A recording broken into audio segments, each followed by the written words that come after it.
优秀了，然后你看，真给他。各位姐姐，我们掌声鼓励。也感恩曾景禅师。曾老师又吃素又，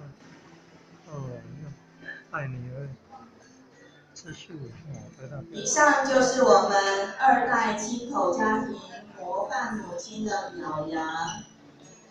我们今天表扬了3代亲口家庭以及2代亲口家庭模范母亲。优秀哦，好棒好棒！伟大母亲来带小孩吃素休息。关刀的道场，就是希望我们能够圆满人道，再进而能圆满天道。希望我们从家庭做起，来推动慈悲慈爱，带着一颗慈悲的心来带动孩子们亲口，让我们每一个家庭都是非常圆满的。